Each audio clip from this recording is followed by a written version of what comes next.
Well, good to be with everybody here today. This is Dr. Jay Smith, and this is a special live stream for me because this is the first time I've had on board Robert Spencer. Robert Spencer, I don't think too many of you need to know or are not aware of who he is. He's written many books. He is responsible for Jihad Watch. Most of us who are engaging with Islam publicly have used his material, have been very dependent on not only his angle of performance, but also his expertise on it and his knowledge and gleaning this, going back to the sources for much of what he says. So it's been a great privilege to have Robert Spencer on board with us today. And we're going to be looking at Muhammad specifically. On Fander Films, we've been going through all the historical problems or difficulties with 7th century Islam, and particularly zoning in on where is this Islam? Where is a man named Muhammad? Where is a place called Mecca? Where are these people called Muslims or this religion called Islam? And also, where is this book called the Quran? Those are the 5 areas we're zoning in on. And at this point, we're now looking at Muhammad. And Robert Spencer wrote in 2012 this book here. Robert, it's good to have you here. Thanks for coming on board. Thank you. Great to be here. An honor, actually. This is your book, right? That is my book, Guilty as Charged. And you still take credit for it, correct? Oh, yes, absolutely. 100%. Even more than I did when I wrote it. I'm certain that what it's saying is reliable. Okay, so we're not gonna have you backpedal and suddenly reject everything you've done in the past. So No. you still hold firm to that. That's right. Every bit of it. Now, give me some background. So a lot of people here don't know you that well. Others who are coming in from other parts of the world do know you, but would like to know, what is it? Give us a background of who you are, where you come from, and why specifically are you engaging with Islam? What sparked your interest in Islam? Yeah, well, my family is from the Islamic world. My grandparents were born in Chesme, which is a city on the Aegean Sea in Asia Minor, in what is now Turkey. They were born in the Ottoman Empire, and they were around 1916 given the choice of conversion to Islam or exile. And they chose exile, came to the United States, lived in New York. I knew them when I was very young and would ask them about life over there, and they would tell me how beautiful the city was, how wonderful it was to grow up there. As a matter of fact, my grandmother and Barack Obama are 2 people I know who say that the Islamic call to prayer is the most beautiful sound in the world. But that did not prevent their exile. And then when I would ask them why they were exiled, they would not or could not tell me. And so ultimately, this fired in me a great curiosity, which led me to try to find out for myself.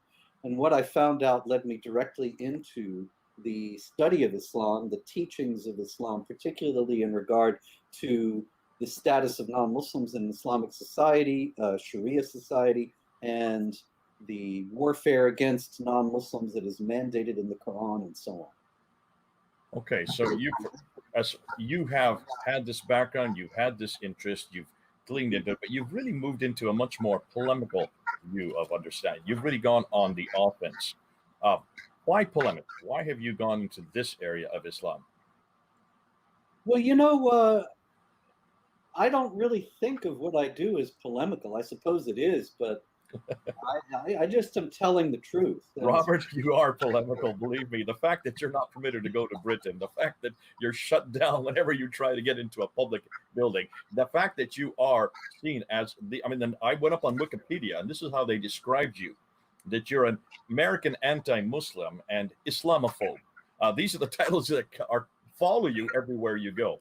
Well, yeah, Wikipedia. Go ahead, explain that.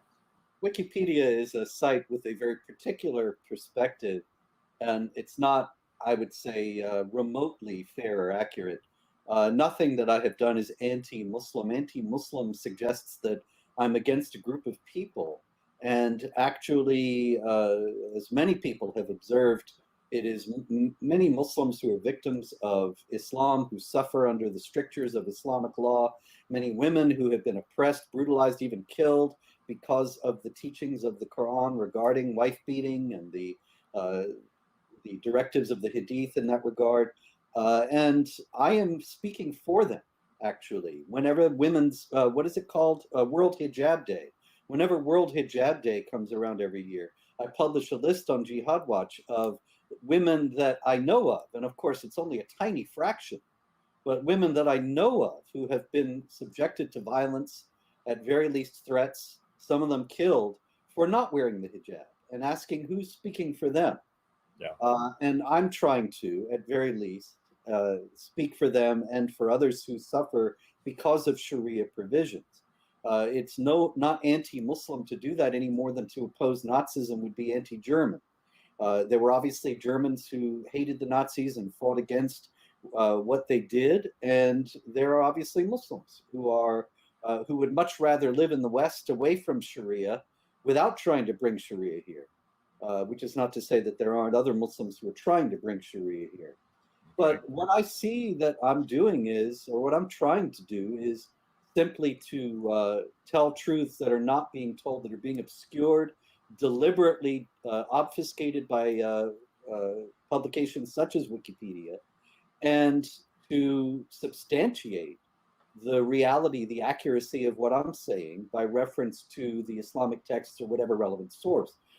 I don't think that's polemical, but I think it's a necessary action in regard to trying to correct the record and to tell the truth about some things where lies are prevailing. The idea of Islamophobia is a propaganda neologism. It doesn't really mean anything except somebody who says things about Islam that people don't like. There are many, many Islamic scholars who say exactly the same things that I do, many ex-Muslim Islamic scholars, many people who know far more about Islam than I do, and they say the same things that I do, and nobody calls them Islamophobic. To use this charge to levy this charge is simply a tool for those who want to enable jihad violence and Sharia oppression for whatever reason, whatever variety of reasons. It's a tool for them in order to try to discredit and silence and marginalize and silence the people who are speaking the truths they would rather obscure. Okay, so it's a tag that people put on you to try to shut you up and try to embarrass you. Now you always come back and you say, I'm the good kind of Islamophobe, and that's what you're talking about. You're this. If you want to take that title, you're a good Islamophobe. Yeah, by that I mean that this is not something I have to say. I don't always say that. That was something that I did in 2017 when I wrote a book called Confessions of an Islamophobe, which is an attempt to address a lot of the criticisms that I've received, as well as to explain my positions on things. And in that, I say, look, Islamic law, it's not that I made it up, but you well know, and anybody who studies these things well knows, that Islamic law, Sharia, in its classic formulations, teaches warfare against and the subjugation of unbelievers, teaches the oppression of women, teaches hatred of Jews and other non-Muslims, teaches all kinds of things that are bad for human beings, Muslim and non-Muslim. Yeah. And if opposing those things makes one an Islamophobe, then I am. Okay. But I think any decent human being in that case ought to be an Islamophobe. Probably even better is now we're going to move into this book here. This would be a probably even better example of what we should be doing, and that is what you did in this book here. Did Muhammad exist? And I assume that when you started this book, this niggling problem came up because you did write this book here, The Truth About Muhammad, which is an earlier book written in 2007. Am I correct? Yeah, 2006. And actually, a lot of people say, how could you possibly have done this? You contradicted yourself. In reality, if you read The Truth About Muhammad, what I say in there is that the historical value of the texts regarding Muhammad is an open question. And it's very likely that a lot of this has no historical value whatsoever. But Muslims believe that this is what Muhammad said and did, and non-Muslims need to know that. So The Truth About Muhammad explains what Muslims believe, and then the Did Muhammad Exist book explains the historical value or lack thereof of those teachings about Muhammad. So Okay. there's no contradiction between the two. Let's and that is a question that has come up, and I'm glad you answered that very quickly. So you've jumped the gun on me on that one. But let's go ahead and look at these two books, because this one starts from the premise that we need to engage with the Islamic traditions. Explain for an awful lot of people out there why that is important. What is wrong with the Islamic tradition? Exactly what do you mean about and if you could just define what you're referring to, and then if you could zero in on why then you then had to move back away from the ninth and 10th century back to the 7th century. What was the reason then you had to then come up with this book?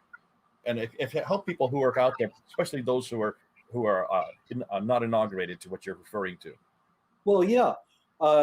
In the first place, the sources of Muhammad, what we know about Muhammad, comes from not the Quran.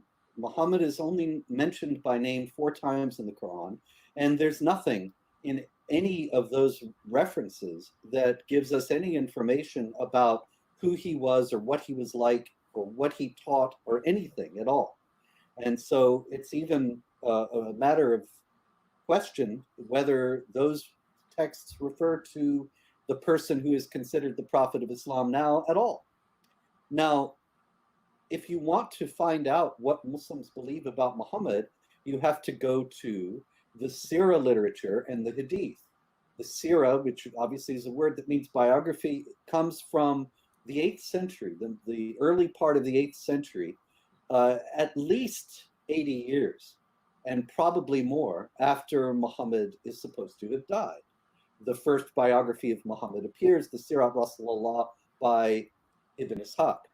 But we don't even have a copy of that. We have extensive extracts of it by Ibn Hisham, another writer, who reproduced a great deal of it even later in the 9th century. Also in the 9th century, we have Bukhari and Muslim, as well as the other Hadith collectors, beginning to gather traditions about Muhammad's words and deeds. Now, the Hadith and the Sirah literature, when it's considered authentic by Islamic scholars, forms the basis for Islamic law and also forms the basis for the biography of Muhammad that you would get if you walked into a mosque today and asked them to tell you about Muhammad. You would get a potted biography that's based on various extracts from the Sirah and Hadith. The problem, however, is that there's no trace of this material from before the early part of the 8th century, and most of it comes from the 9th. So you're talking about 100 to 200 years after Muhammad lived. It's as if the first biography of Theodore Roosevelt was just coming out today, and nothing had been spoken about him before that, except the most cursory and elliptical of references. And so that leads one inevitably to the question of how much of this has historical value at all. So the truth about Muhammad explains what Muslims believe about what Muhammad said and did, and then the did Muhammad exist is an evaluation of whether those traditions can really be or should really be taken as historical accounts. Right. One of the claims. So you have, because of the fact that all these are so much later, you're talking about Ibn Ishaq 765 when he died. You're talking about Ibn Hisham 833 when he died. You're talking about al-Bukhari 870, Sahih Muslim 875. You're talking about al-Tabari 923. So you're talking about, and as you just admitted, we don't even have Ibn Ishaq's. It's only what Ibn Hisham has chosen to leave behind, who has chosen to retain and compile. That's all we have redacted back to Ibn Ishaq. So we're talking about 9th and 10th century for that which is happening in the 7th century. In this book, then, you go back to the 7th century because you're bothered by that, I mean, is what you're saying. You're bothered by the fact that everything is dependent on really oral tradition, aren't we? Because we're talking about 200 to 300 years of oral tradition. Yeah. So you've gone back. And yeah. What is it? Just kind of, before we get in, unpack it a bit, what have you found in the 7th century? Or what have you not found? I find a gaping absence. I find an extraordinary silence that has, to my knowledge, never been adequately addressed by Muslim or non-Muslim scholars of the early period of Islam. And that is specifically from the 630s, from 632, when Muhammad is supposed to have died, until the 690s, a period of 60 years. There are only a couple of scattered mentions, a few scattered mentions of the name Muhammad, with no information that corresponds to anything that we know about the Prophet of Islam today in them. And there is nothing, no mention of the Hadith literature, no indication that it existed as this large body of oral tradition, which it would have had to if it was really about Muhammad, who died in 632. Then obviously in the 650s, 660s, 670s, 680s, it must have existed. But there's no indication that it did, no reference to it anywhere. And most tellingly of all, you find in particular in the writings of Sophronius of Jerusalem, who was the patriarch of Jerusalem in 637 when the Arab armies came in, and in the writings of other non-Muslims who were chronicling the conquest of their own homeland by the Arab invaders. They give no indication that they are aware that the invaders have a new religion, a new prophet, or a new holy book. And I think that's extraordinary, especially in the case of Sophronius, because Sophronius goes into great detail about who these people are and what they believe. And nowhere does he does he mention the word Muslim or the name Muhammad or the Quran. He doesn't show any awareness that the invaders have mentioned those things or referenced them or carrying them around or any kind of indication that they are the adherents of a new religion. That doesn't come until later. Robert, let's go one by one real quickly. The Doctrine Jacobi 634 does refer to a prophet. Yes. It says this prophet is living in 634 and that he's going up to Jerusalem. I mean, there are two problems right there, and that he has keys to paradise, which is a problem as well, and that he's talking about the anointed one yet to come, who's coming. Yeah, I think that's the biggest problem there. Excuse me, I lost the picture. Just a second. Are you still there? Yeah. Oh, good. Yeah, you're fine. I guess I have to keep hitting the mouse, or I'm going to lose the picture here. Your screen may go out on you. That mine does the same thing. Sometimes you have to to wake them up to let them know you're still alive. There we go. The most significant part of the Doctrina Jacobi, as far as I'm concerned, is that it says that he's talking about the anointed one who is to come, because that's exactly what Muhammad, according to the traditional story, did not do. Yeah, he was. Yeah, exactly. He's the seal of the prophets, according to. How could there be someone after him? Yeah. The Muslims to this day get very upset at any sect that suggests that anybody came after him. So okay. Those who glibly invoke the Doctrina Jacobi as indication that Muhammad is a historical personage conveniently gloss over the fact that there are very serious divergences between what it says and what the Islamic sources tell us about Muhammad. Notably also the fact that he died in 632 and the Doctrina Jacobi has him alive and invading Syria, which the Islamic sources say he never did, after he's supposed to have died. Well, let me just pick up on that. You do have these two coins that we have: a Palestinian coin from 647 that has Muhammad written on it, and a Syrian coin in 687 that has also Muhammad written on it. So the coins seem to suggest there is someone named Muhammad. The difficulty, of course, is that both those coins also have this Muhammad holding a cross and has a cross on his crown.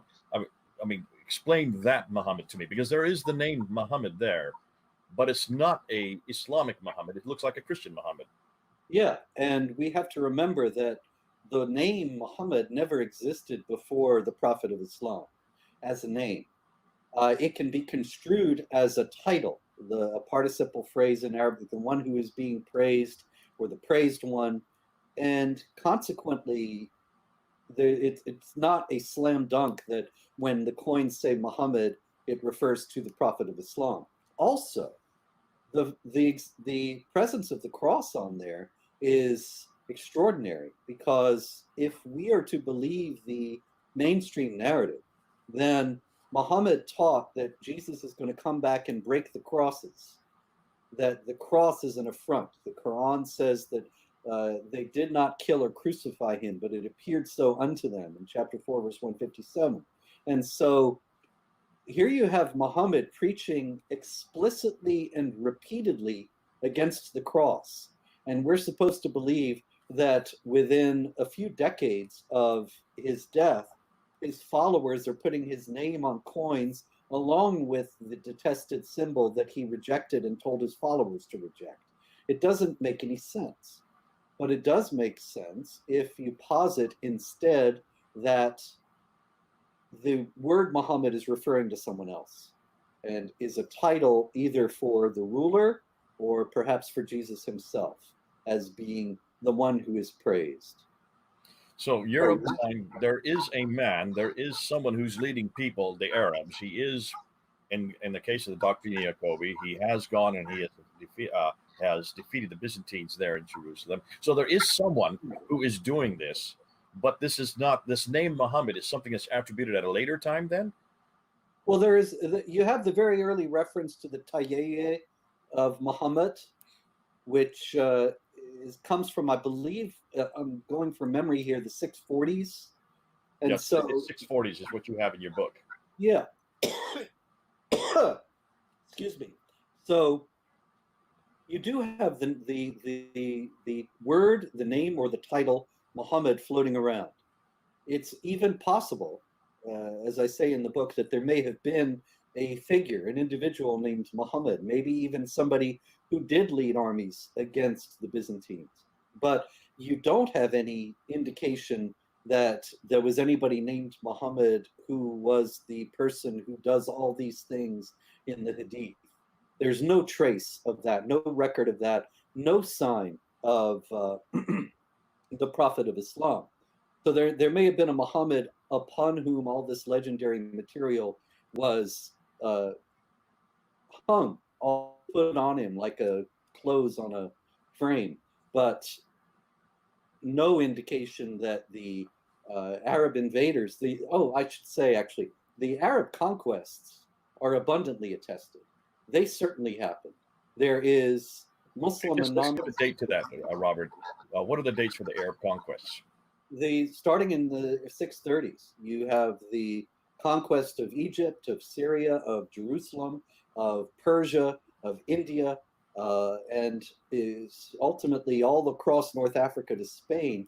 And in every case, you have the non-Muslims speaking about, writing about what happened. But nowhere until the 690s do you have them giving any indication that there's a new prophet, a new holy book, or a new religion involved. And I'm going to run back to the coins again with Muawiyah. Here is a caliph. He comes into power in 661. He's in power from 661 up until 680, so roughly 20 years. Seen and known, as certainly from the Islamic traditions, as the first of the Umayyad caliphs. And he is the one that mints coins. And when he mints the coins, he puts the images not of himself, but of Khosrau, the Sassanian, which is interesting. And on the backside of the coins, he has these fire altars. But on the fringes, along the fringes, he has Bismillah. Bismillah. Can you explain that? Would that not suggest that this is this is Islam? Bismillah. Praise be unto Allah. Well, it does exactly the opposite. If you've got the fire altars and there are other coins that Muawiyah, actually it's not the coins with Muawiyah, it's some of the inscriptions on buildings that were constructed during his reign. You've got crosses on the inscriptions next to his name. And that is much the same as the fire altars on the coins.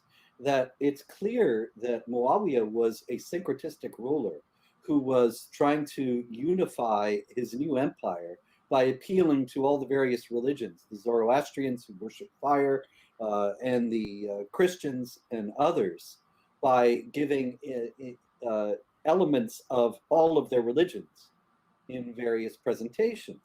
And so the Bismillah only is testimony to the fact that the word Allah, the name Allah, existed before Islam, as also is witnessed the fact that the Arabic-speaking Christians and Jews have used the word Allah for God, for the God of the Bible, but no indication in that alone that they're referring to Islam.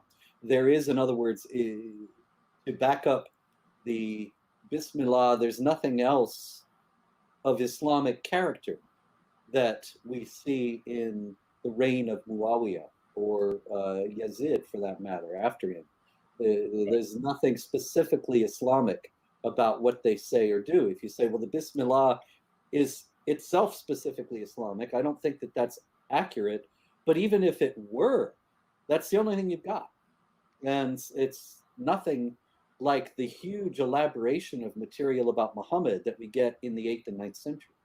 Okay, well, there is one coined by Muawiyah where there is a star and a crescent on all four sides. Would that not suggest that this is Islamic? Because that's the symbol they use today. I think that it suggests here again that the symbol predates the religion. It's just like the recent discovery that I hope to do a revised edition of Did Muhammad Exist and put this in. But you may recall the last couple of years there was a discovery of some manuscripts of the Quran. And originally there was great rejoicing among Muslims because the Qurans, these manuscripts were dated very early in the early part of the 7th century. And people were taking that as confirmation that they were written actually at the time of Muhammad during his lifetime. But then as more details came out, it became clear that the manuscripts actually predate Islam, that these Quranic manuscripts come from the latter part of the 6th century, before there was any Islam. And so they only testify to the fact that various existing materials were taken and added into the Quran to create the Islamic holy book. And in the same way, the Bismillah, the star, and the crescent were incorporated into Islam, but they predate it. Robert, you're referring to the Birmingham folios, which are really only two pieces of paper. They're only a side and the back of 2 pages that looks like they come from the Petropolitanus manuscript that is that François de Roche holds in Paris. What's fascinating, and you're getting into this carbon dating, we'll be doing another show. I've asked the permission if I could do another show just on the Quran and on the stages of the Quran. I'm not going to do it in this hour because we don't have time to do that.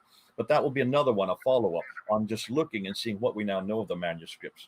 But in that, you do bring up the problem with radiocarbon dating, and you did. We do know that there have been radiocarbon datings of the Sana'a manuscript that go right back to 390 up to 500, which predates Islam, predates Muhammad, predates the Quran. It predates everything. So radiocarbon dating can be problematic in the best of times. But coming back to Muhammad himself. So we do have the coins, which suggests that Muawiyah and the others that because they're once Muawiyah comes to power, you start getting a proliferation of coins, and they do not show, as you have rightly said, they do not show an Islamic Muhammad or an Islamic adherence. It looks like it's a polyglot. On the east, it's all Zoroastrian. In the Western coins, they tend to be more Christian. Once you look at that and you compare that with what we now are seeing with the Qiblas that are coming out from Dan Gibson's research. All the Qiblas are pointing to Petra up until 706. We don't find anything towards somewhere called Mecca until 727 is the first mosque that we see towards Mecca.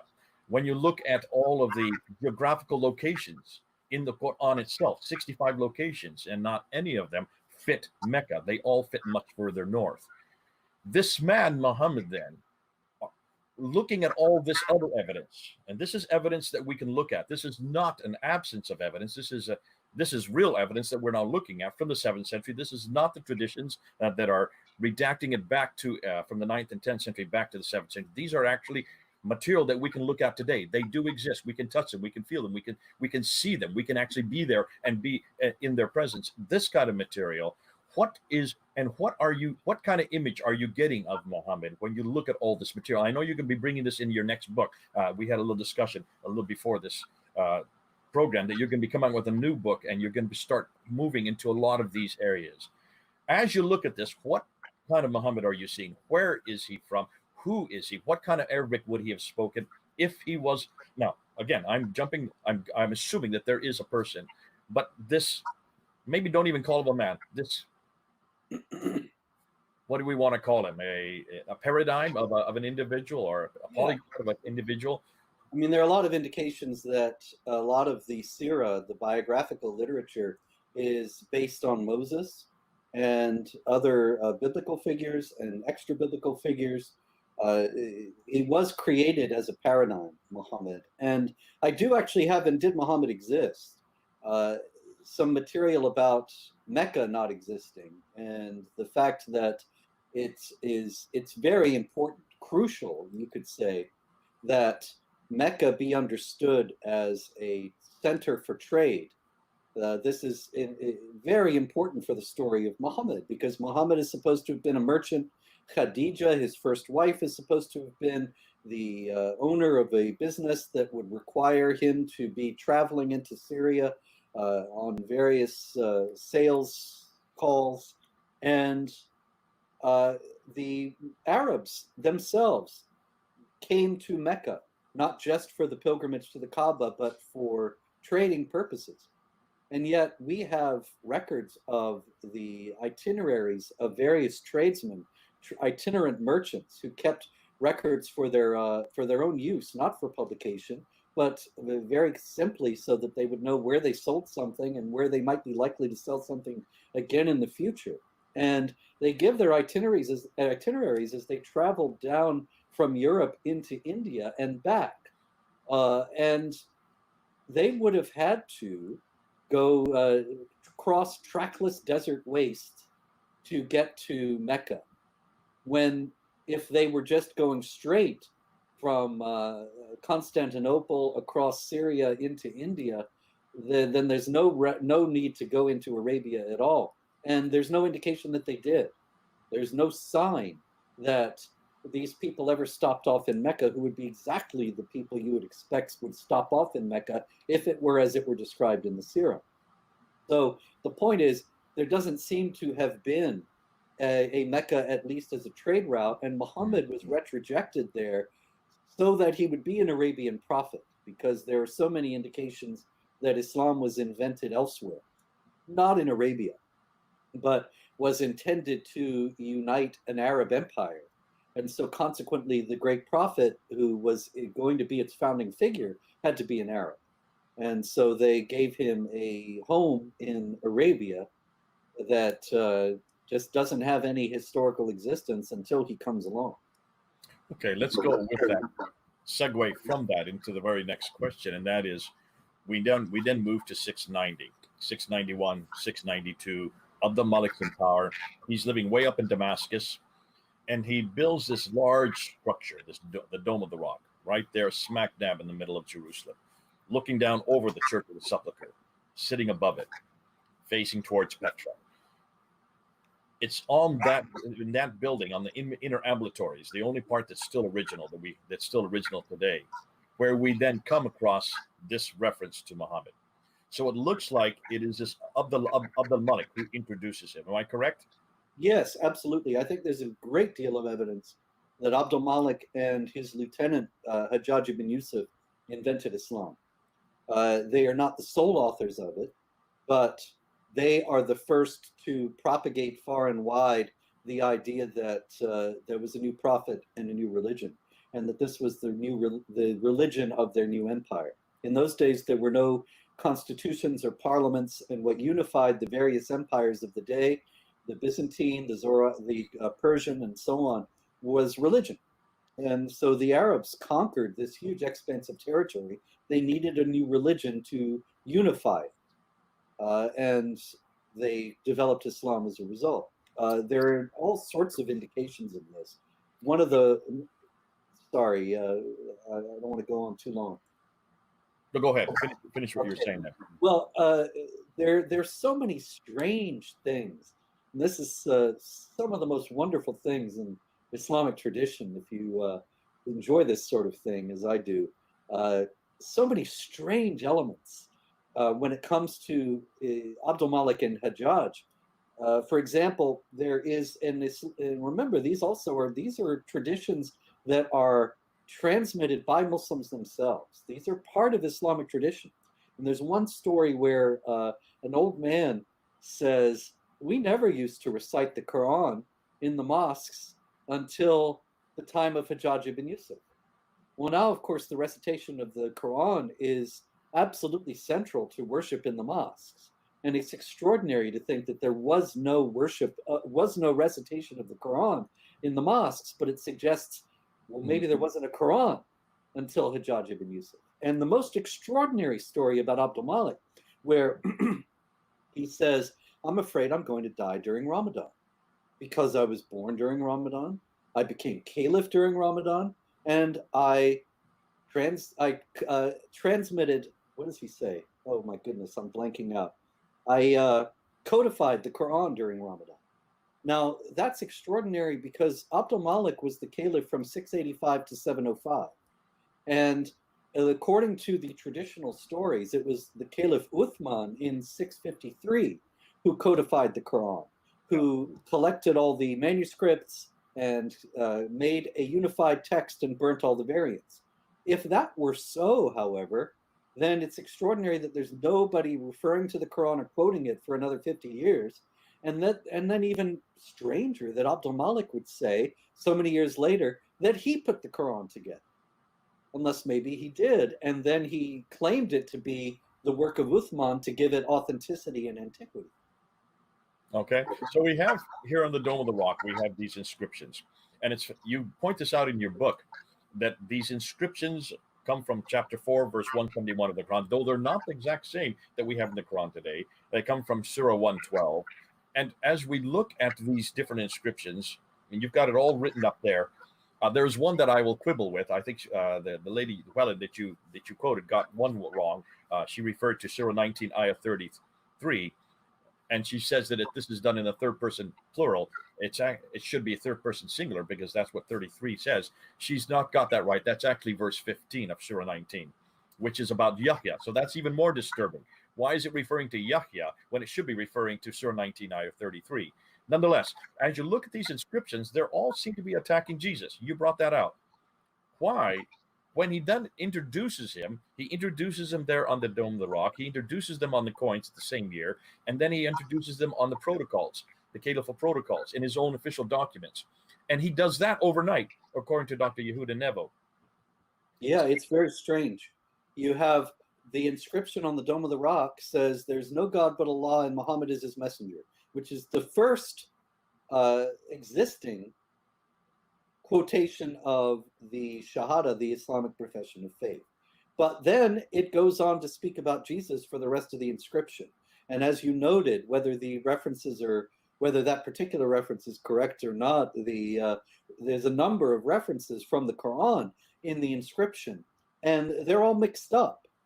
And so what we have to believe is that somebody had the Quran and was flipping pages around and finding the references that they wanted and then putting them together in the Dome of the Rock inscription. It's actually much more likely that the Dome of the Rock inscription predates the Quran, and it's one of its sources, such that all the material, or actually almost all the material, in the Dome of the Rock inscription is incorporated into the Quran, but the Quran did not exist as such at that time.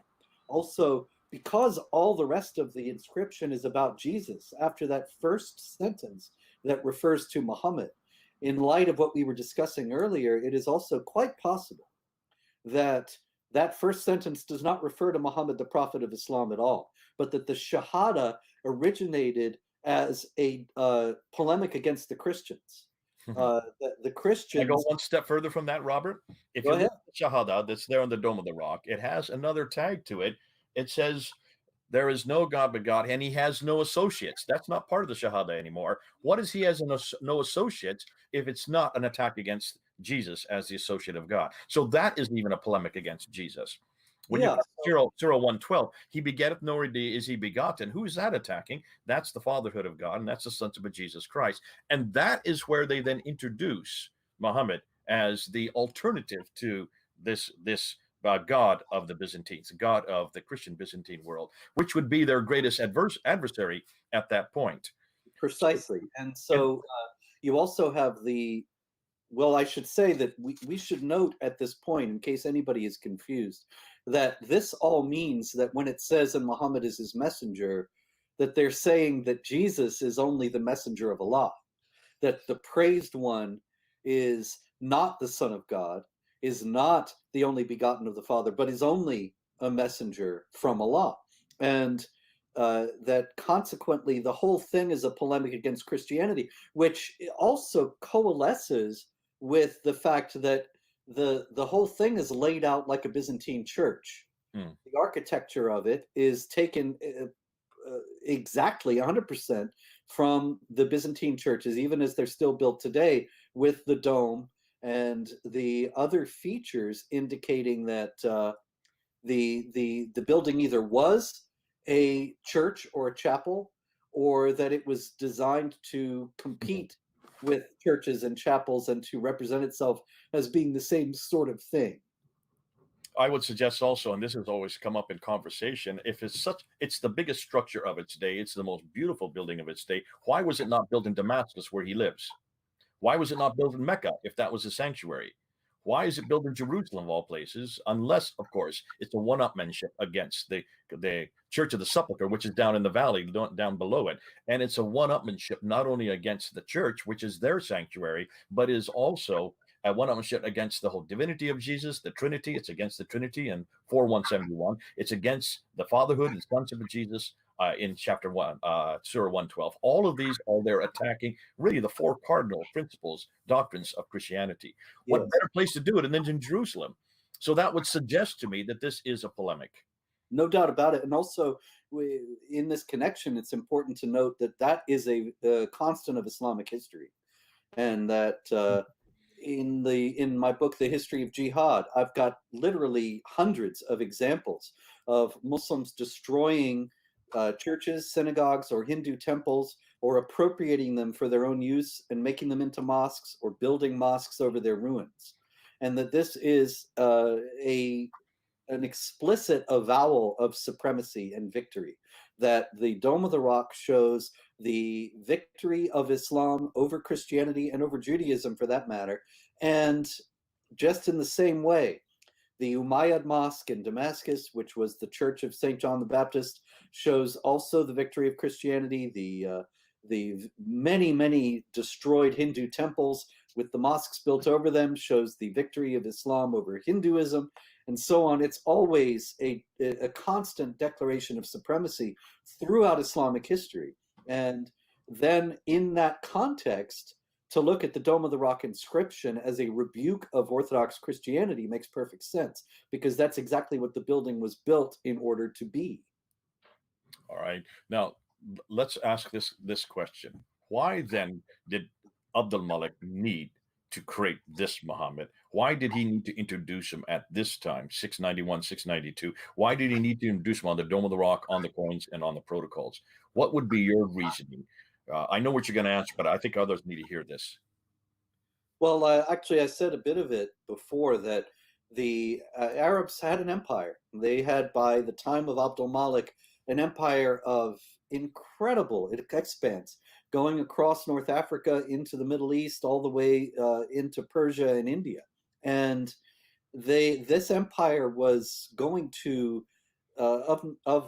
inevitably dissolve into various warring groups, just like the empire of Alexander the Great, unless it had a unifying principle.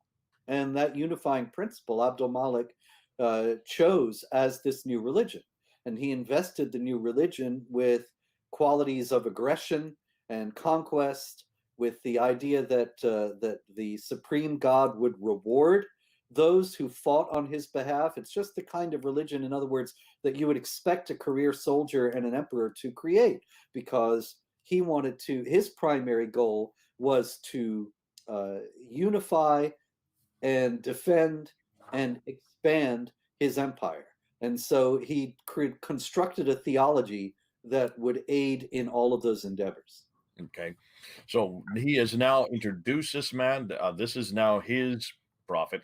Why would he use Muhammad? I mean, for up to this point, we don't really have we don't really know who this man. Why would he have chosen this man, and why would he chosen that name, unless, of course, it's the praised one, and this is still reporting to Jesus at some point? Because by the time you get to 696, when he then really takes off his own image and puts the all you have is script on the coins at that time, then you see much more. You see a lot more elaboration of this person named Muhammad.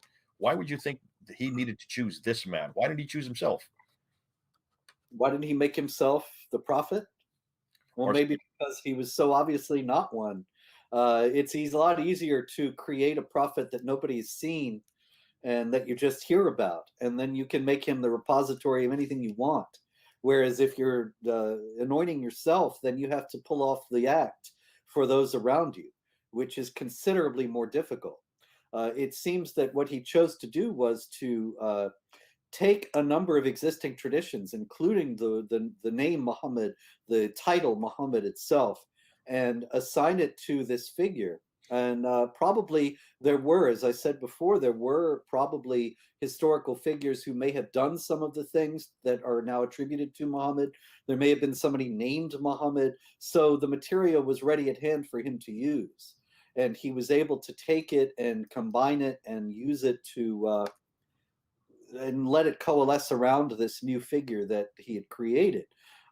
Muhammad quickly became, as a result of the fact that these existing materials were being used, Muhammad became a repository for all kinds of pre-existing Arabic traditions and non-Arabic traditions, for that matter, which is one reason why the Hadith literature is so full of contradictions. Because after this process was set in motion, then various factions among the new community that were vying for supremacy against the others were able to invent or appropriate existing traditions and attribute them to this new prophet. So that he's praising the destruction of non-Muslim civilians on the one hand and forbidding it on the other. He's saying that alcohol has some benefit on the one hand and then saying it's from Satan on the other. All these contradictions come from warring factions within the Islamic community, putting into the mouth of their new prophet what they wanted to have people believe. And it would seem that the most likely understanding of that, the most likely explanation for that, is that al-Malik started this process by fashioning his prophet out of existing material. okay, now we've got the man. You've introduced the man, and he's the one which is going to be clothed this religion. Of course, the first thing needs to happen is a prophet has to have a revelation. All prophets have revelation, so the revelation needs to be put together. And as we can see, it's been put together rather hurriedly, borrowing from many different sources. And that stands to reason then why we have so few manuscripts or any manuscripts until really the 8th century. And when we look at those manuscripts, they don't agree with each other. They're not complete, and they don't agree with the Quran we have today. So you've got the book, you've got the man by the 8th century. Once you got the book of the man, you're going to have to give him some story. You're going to have to give him some background. You're going to have to give him some history. That then suggests to me why you have someone like Ibn Ishaq starts to put together the story itself. Obviously, there's an awful lot in that story that's embarrassing, and that's why Ibn Hisham only retains that which he accepts. When we get to al-Bukhari with the sayings, we get 600,000 of these sayings. 600,000, and he whittles them down all the way down to 7,397. So we're talking about really 1 to 2% that he retains. 98% he throws away. And the 2% or 2% that we have today, the 9 volumes that we have today, I'm sure you've got them in your library there. When you look at them, this is the Muhammad that finally is created in the 9th and 10th century, like you talked about at the very beginning of this show. This Muhammad, though, when you look at that, there's an awful lot of embarrassing stories. Things that, why in the world would they retain these stories of him being poisoned, and these stories of him being delirious, and these stories of him having these problems with women, especially his wife, and the story of Zainab. These are embarrassing, even for somebody. Certainly, I know your response would be, well, this is embarrassing for us in the 21st century. These would be embarrassing for even someone in the 8th and 9th century. Why would they introduce these kind of stories unless actually there was some truth to this character, this man, Muhammad? Yeah, I think that you don't have to posit that there was some truth to the character Muhammad. You only need to posit that the character Muhammad was fashioned from various different sources, and then the contradictions had to be resolved. And sometimes that made them have to invent a story that was embarrassing on some levels. The story you mentioned, Zainab, that's a prime example of this. The story in Islamic tradition, for those who may not know, is that she was the wife rather, of his adopted son, Zayd, and that Muhammad came to visit one day when Zayd was not at home. Zainab, seeing her father-in-law, opened the door without being fully dressed. Muhammad was overcome by her beauty and hurried away. Zayd, who was not a happily married man, then offered to divorce her. And Muhammad said, "Keep your wife and fear Allah." Whereupon Allah gave him a revelation saying, "Why are you refusing what Allah wants to give you and marrying him to Zainab?" So this, of course, has been a source of scandal. And people say he must have been a lecherous old man who lusted after his daughter-in-law and ultimately married her. But what's telling about the story is that in the Quran, chapter 33, where there's very, very gnomic, brief, elliptical mention of it, and it concludes with verse 40, which says, "Muhammad is not the father of any of your men, rather he is the seal of the prophets." Mm-hmm. Now, it does seem as if there were probably traditions of the prophet having an adopted son, but that those became inconvenient when it became necessary for the community to rule out any new prophets arising. And so the idea was constructed that Muhammad did have an adopted son, but that he repudiated the adopted son under Allah's command, which is in chapter 33, verse 4 of the Quran, and did so because Allah was ordering him to do so, so that he could marry without sin the daughter-in-law, the former daughter-in-law. Mm-hmm. And that this whole tradition was created because the stories of Muhammad's adopted son existed, but had now become, I should also note that in the Islamic scheme of things, and according to several hadith, all the prophets are related. They're all of one family. Muhammad says this. And consequently, if Muhammad has an adopted son, his son is also a prophet. And his grandson will be a prophet. Also, the Shia say that the imam of the Muslim community, the leader of the Muslim community, has to be a member of Muhammad's household and will have something of his prophetic spirit. So the Sunnis, to counter this and to make sure that all prophetic claims after Muhammad are ruled out a priori, they create this story to show that Muhammad has no son. Therefore, he's the seal of the prophets. Otherwise, it would be a complete non sequitur. Okay, so Muhammad is not the father of any of your men, chapter 33, verse 40 says, and he's the seal of the prophets. Why would it follow that he's the seal of the prophets just because he's not the father of any of your men? Unless you're positing that his son, whether adopted or natural, would be a prophet himself, and therefore he must not have any son.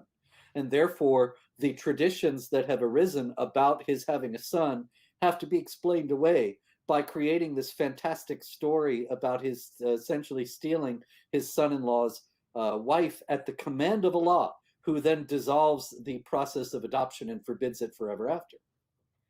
You brought this all up. I know, and I remember in your debate with David Wood, I thought it was a very good response. It's difficult, I think, for an awful lot of people who go back and when they look at and I know this is a debate that we've been having within our within Fander Films with a lot of the people who are watching. They want to hold on to the traditional account of Muhammad, these difficulties with Zainab, the difficulties with him being poisoned, and because it's easier to argue that position. It's easier to argue the difficulty with his morality than it is to argue the historical material. How would you counter that? Because I can understand the attraction of the moral argument. I can understand the theological difficulties, the internal contradictions that you have within this person named Muhammad, and certainly his relevancy. The whole issue of relevancy: is he a relevant man or person? Is he a relevant paradigm or model for today? That's an easier argument to argue because you don't have to know much, you don't have to learn much, you don't have to know names, dates, places, and events. The historical argument, which you're arguing for in this book here, and very effectively. And you've done a great job today of really supporting and giving us a scenario that makes sense. The historical argument, nonetheless, requires an awful lot of footwork. It requires an awful lot of knowledge. Requires an awful lot of memorization of places and events, names and dates. How would you answer somebody as to which is the more efficacious, or is one better than the other? In this case, I'm a firm believer in the adage that one can indeed have one's cake and eat it too. Just like I was explaining earlier, that the truth about Muhammad and did Muhammad exist do not contradict one another. So in this case, actually, this is an illustration of how they don't, because in this case, you can argue that there's a moral problem with the story of Zaynab because it's in the Quran. It's only elliptically explained in chapter 33, verse 37. The details come entirely from the Sirah and Hadith literature. But nonetheless, these things are generally taken for granted as authentic among Muslims. And they can't deny that the story happened altogether as an element of Muhammad's life. You understand? I'm not saying happened in a historical sense, but I mean that it is a part of the story of Muhammad according to the Islamic sources. They can't deny that because it's in the Quran itself. And so you can raise the moral issue there, that how can you have a prophet who you believe was overcome by lust and then ends up marrying at the command of Allah his former daughter-in-law? There are moral problems with that. But and I think they still exist because Muslims believe these things happened. They still exist whether or not Muhammad was a historical figure at all. It's like we can say Macbeth was a bad guy and he wanted to kill Duncan. He did kill Duncan in Shakespeare's play, and he was desperately corrupt and immoral. But that doesn't mean that any of that actually happened. And it's the same thing here. Muslims believe these things, so we need to know what they believe, and we can challenge them on that basis. But that doesn't mean any of them actually happen. Okay. Really, you're saying both end are needed depending on who's standing in front of you, depending on how they're going to react. If you're finding a Muslim who's saying, nonetheless, I like this man because everything about him is what I want to be. It's everything that he did, I want to do. Everything he said, I want to say. If that on that level, then you've got to argue him from within the traditions and say, no, look at how irrelevant it is. This is not the man you want to follow. This is not the things you want to say. These are not the things you want to do. If you do follow this man, look at ISIS, probably the best example of exactly what this man would look like in the 21st century. On the other hand, if this is the man that everything is dependent on, as far as a foundational context, he is the foundation for everything what 1.8 billion people live by, and also the book that he received is the authority for everything they do, say, and act. If that is the case, then historically speaking, you need to then move into that area and say, not only did the man not exist as we know him, neither did the book exist as we know it.